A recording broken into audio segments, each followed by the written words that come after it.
Hi there.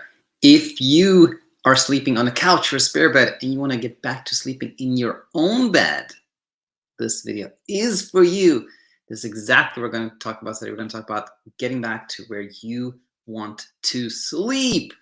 And um, the idea to do this episode came to me when I was doing this coach class. One of our coaching students and I were discussing questions, and some really cool ideas came up, and I want to share it with you. But as I was preparing this, I was like, haven't I talked about this before? And I have actually. I found Insomnia Insight number 326. Which is also on this topic. So I checked it out, and I was like, me, I don't want to say the same thing over again, but I'm not. It was kind of like this partly cringing and partly like fun moment where I see like myself almost 2 years ago. And that episode 326 was actually sort of an upgrade of my previous teaching. So I'm like, I wonder what I'm going to say to myself when I see this video in 2 years. Who knows? But anyway, I do think that what I'm going to share today is much more helpful than what I've shared in the past.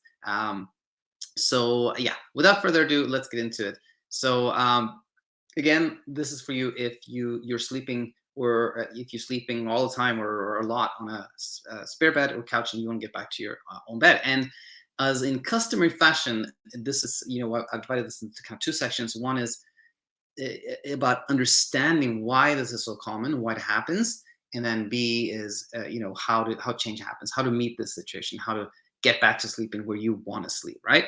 So let's start at the understanding level, educational level, and I picked out 3 reasons why I think it is so much easier to sleep on the couch when you've struggled with sleep. And these are the 3 reasons I talked with Veronica about in that coach class I alluded to. And by the way, Veronica is going to be a guest this week, so we'll hear more from her. But anyway, the 3 reasons are the following. So number one is this self-fulfilling prophecy type of situation. If you found that sleep happens easier on a couch, then that idea that the kind of mysterious idea that for some reason I just sleep better on the couch, it kind of leads to a self-fulfilling prophecy type of situation. Like every night you're like, should I sleep in my bed?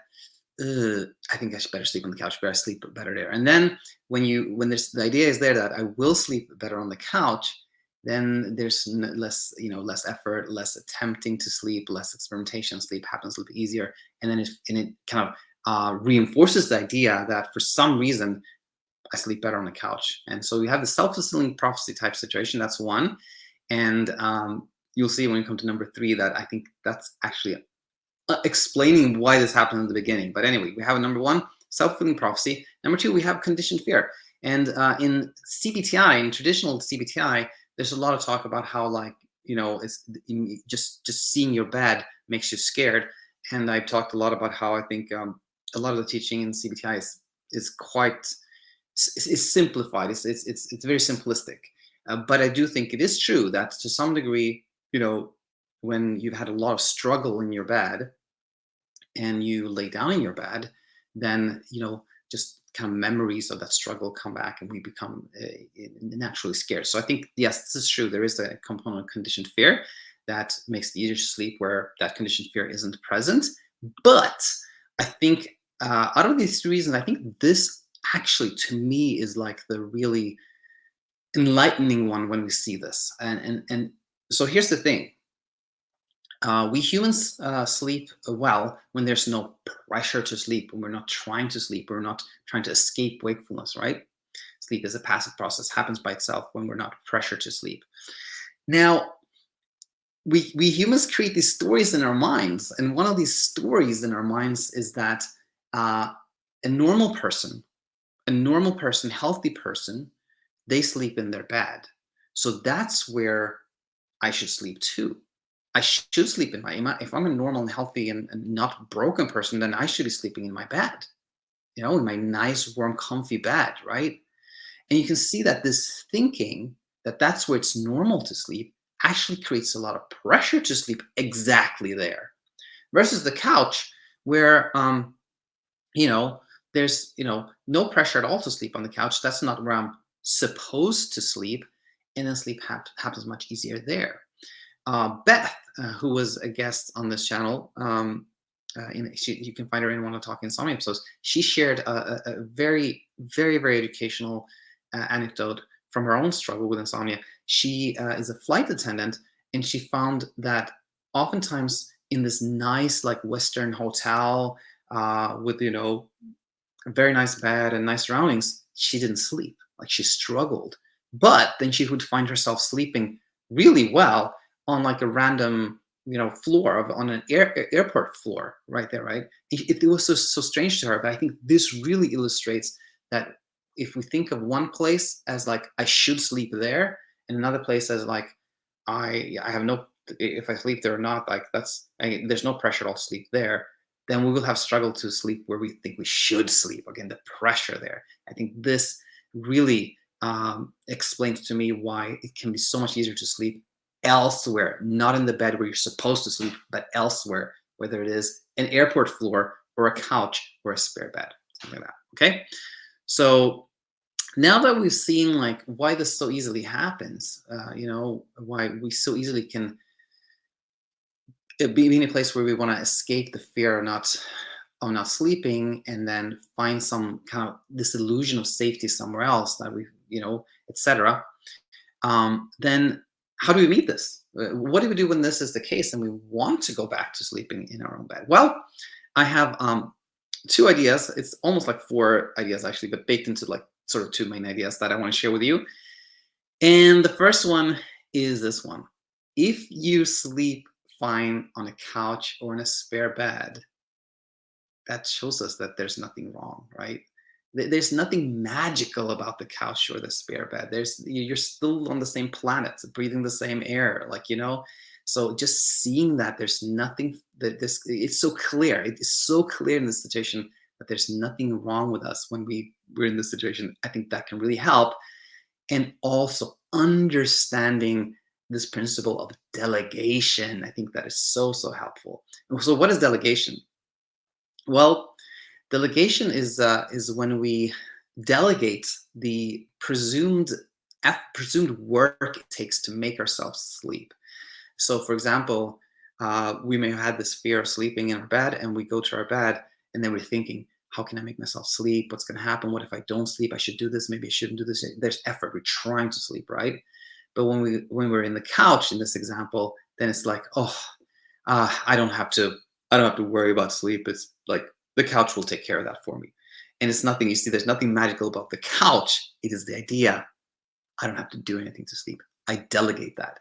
And in the couch scenario, it's like the work of sleeping has been delegated to the magic of the couch. It's been delegated to the couch, but it's not the couch that makes it easy to sleep there. It's the delegation. Like I don't have to do anything to sleep, right? So the seeing that delegation, the act of delegating sleep, that's where magic comes from, not the couch. That is, I think, so helpful and also very enlightening. And just a quick side note is like, so if somebody who doesn't have any problem sleeping, what do they delegate sleep to? Well, they delegate it to like nothing, or the brain. Like there's no idea that I should sleep, so therefore it's like automatically delegated to nothing, if you will. All right, so that I think is really helpful seeing this. And then what is number two? Well, make a tapering plan and don't look at it as an experiment. We've already talked about delegation, which many of you know I talk a lot about in the context of medications.